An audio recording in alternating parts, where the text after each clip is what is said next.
Ada seorang Habib yang ditangkap warga kemudian diserahkan ke pihak kepolisian dan sekarang sedang dilakukan pemeriksaan. Atas persoalan apa?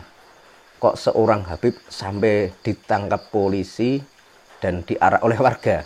Ternyata karena kasus penipuan. Kita simak videonya.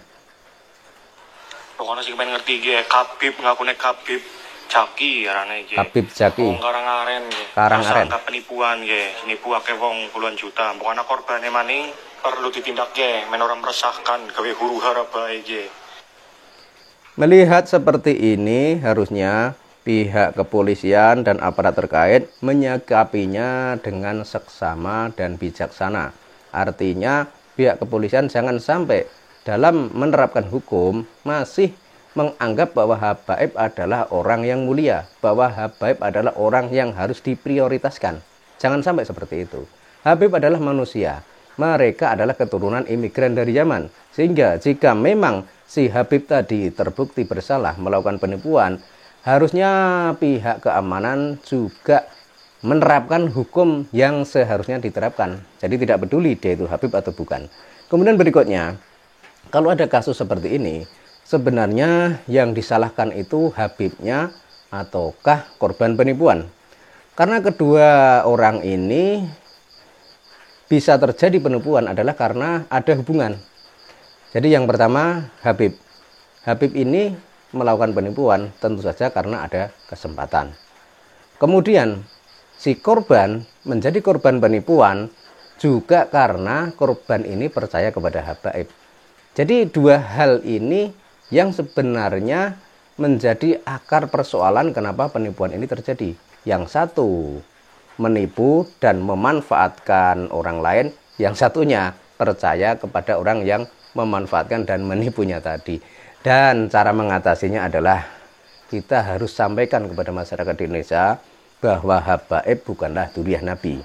Karena kalau orang masih percaya bahwa habaib adalah cucu Nabi, bahwa habaib adalah dzurriyyah Nabi, maka hal itu berbahaya. Anda akan menjadi korban yang berikutnya jika tidak berhati-hati.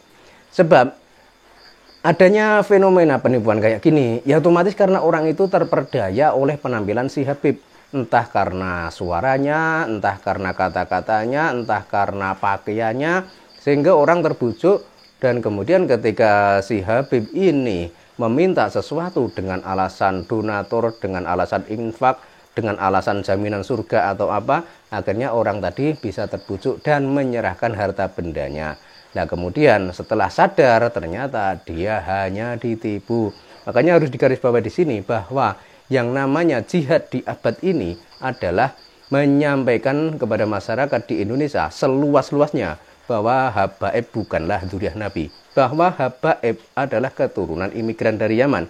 Sebab kalau orang masih percaya bahwa habaib adalah dzurriyyah Nabi, maka orang yang percaya tersebut bisa jadi suatu saat juga akan menjadi korban yang berikutnya. Makanya sebelum semua itu terjadi, harus kita antisipasi lebih dini dan kita berikan edukasi kepada masyarakat di Indonesia bahwa habaib adalah keturunan imigran dari Yaman yang di Indonesia ini dulu didatangkan oleh Belanda. Sehingga tidak ada alasan bagi orang Indonesia, orang Nusantara untuk menganggap atau memposisikan habaib melebihi manusia pada umumnya. Karena mereka hanyalah manusia biasa. Sehingga jika ada kasus penipuan seperti ini, harusnya semua itu serempak bergerak dan melaksanakan apa yang harus dilakukan. Artinya menerapkan hukum yang seharusnya diterapkan kepada siapa saja. Tidak peduli itu keturunan imigran dari Yaman, tidak peduli itu keturunan Cina, tidak peduli itu orang Indonesia. Yang namanya hukum harus ditegakkan. Jadi jangan sampai nanti pihak penegak hukum